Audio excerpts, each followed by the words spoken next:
Words can create worlds. What makes for good writing? We'll find out today on Into the Words. Welcome to Into the Words. I'm your host, Mr. McGrath. Today we have a poem by Liesel. Liesel, writer extraordinaire. This poem of Liesel's is titled The Door.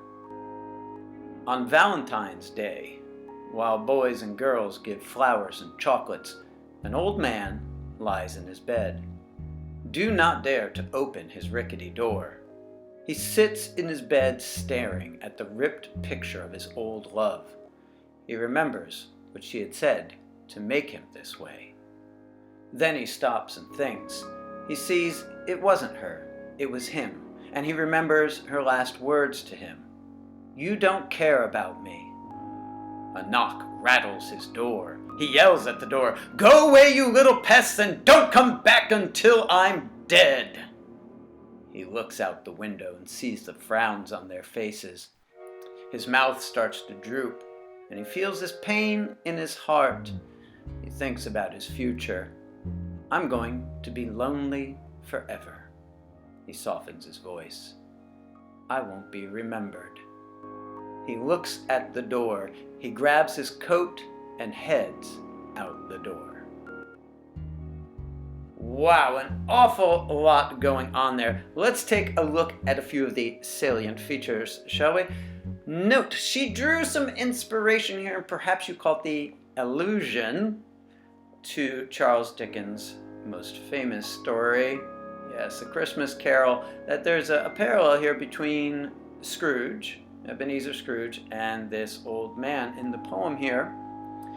The idea of the young people coming to his door and yelling at them to go away, that's something that happens in the story. Of course, the lost love, I believe it was Fezziwig's daughter, if I remember rightly, but that looking back with regret and a change coming over a person. So she has that illusion, and that's an important thing as a writer, is that you draw upon the tradition and history of writing, even if it's just to go against it. But it's out there, and you should be familiar with it.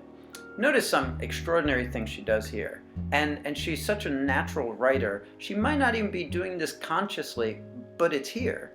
Look at the first three lines. We have these parallels, we have these pairs. Boys, girls, flowers, chocolates, old man, bed.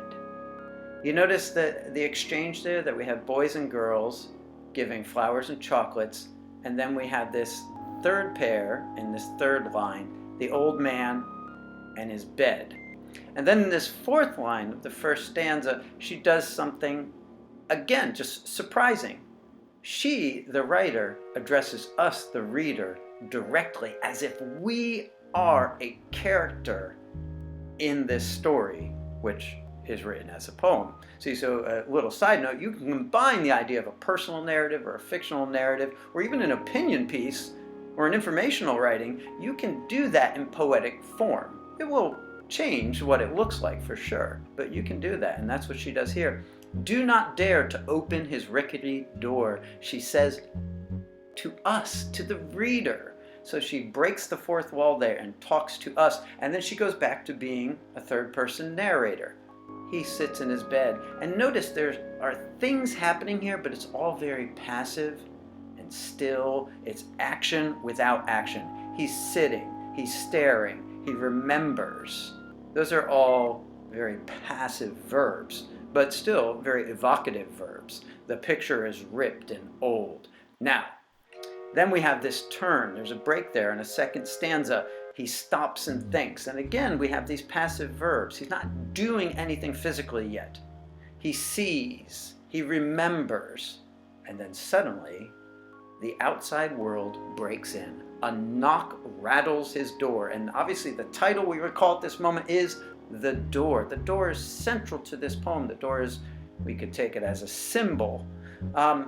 The knock rattles the door, and he yells, notice he yells at the door itself. The door stands for what? Well, we could interpret it as everything that comes between him and the world. All of his fears, all of his regrets, all of his dashed hope, all that is symbolized in this door. And he significantly says, and this was the line that floored me when Liesel wrote this, he yells at them, "Go away and don't come back until I'm dead."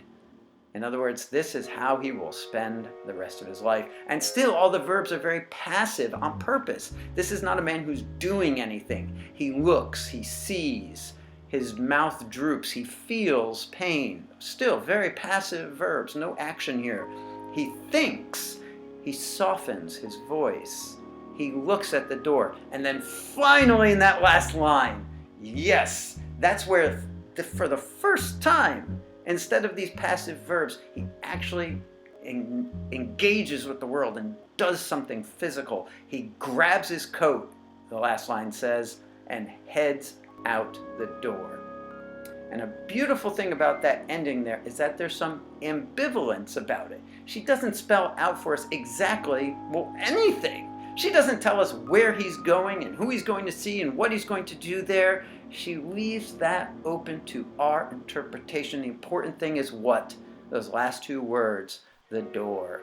The door is now open and he has passed through it. The change perhaps is not complete, but it has begun. And that's what makes this an extraordinary poem. Look at what she does, the craftsmanship here, and use that in your writing. Try writing a poem that tells a story, perhaps in this vein, of a person undergoing a radical change of heart in any direction. See how that works for you. And I will see you next time here on Into the Words. Would you like your writing to be featured on Into the Words, young writer? Send it to jamie.mcgrath@sccpss.com.